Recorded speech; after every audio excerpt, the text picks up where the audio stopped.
అమ్మగారు కాలినొప్పి పూర్తిగా తగ్గిపోయినట్టే. ఇక ఏ సమస్య ఉండదు. కాకపోతే నేనిచ్చిన మందులు మాత్రం ఇంకో వారం వాడండి. ఇంకో 15 రోజులు నేను చెప్పినట్టు క్రమం తప్పకుండా వ్యాయామం చెయ్యండి. ఉంటాను.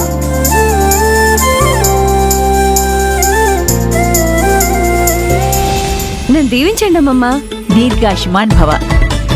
ఎలాగున్నారమ్మమ్మా? బావున్నానమ్మా. మీకోసం ఏటి తీసుకొచ్చానో చూడండి.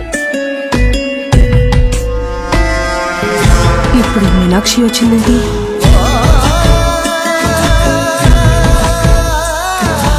ఇప్పుడు ఎందుకమ్మా ఇది? పెద్దోళ్ళని కలవడానికి వెళ్ళినప్పుడు ఒట్టి చేతులతో వెళ్ళకూడదని మా అమ్మ చెప్పినది. తీసుకోండి. మీనాక్షి, హాయ్ అత్తయ్య. హాయ్. సిక్కిపోయినారేంటి?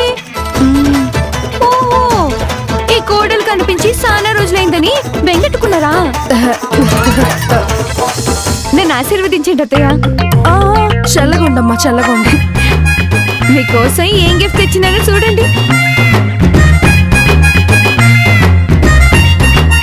ఈ నెక్లెస్ మీకోసమే స్పెషల్ గా చేయించి తీసుకొచ్చినాను అత్తయ్య.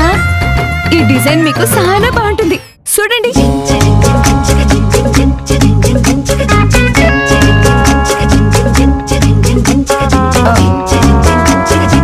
అయ్యో, ఇప్పుడెందుకులే మీనాక్షి?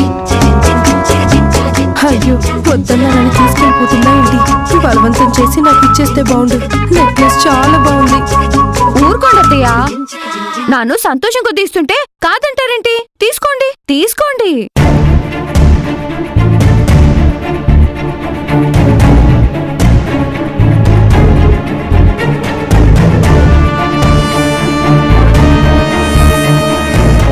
ఈ కొత్త క్యారెక్టర్ ఎవరు?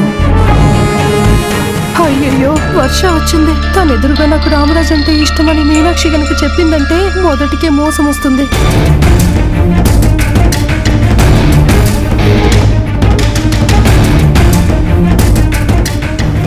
అవును, నువ్వేంటి ఇలా వచ్చావు? మీకోసమే వచ్చినాను. అలాగే రామరాజు లేడమ్మా, వాడు బయటికెళ్ళాడు. ఫోన్ చేస్తే బయట ఎక్కడన్నా కలుస్తాడు. రామరాజుని కలుస్తాను.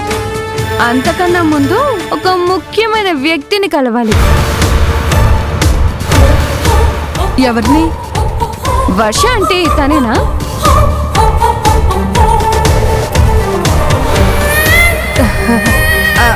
తనే.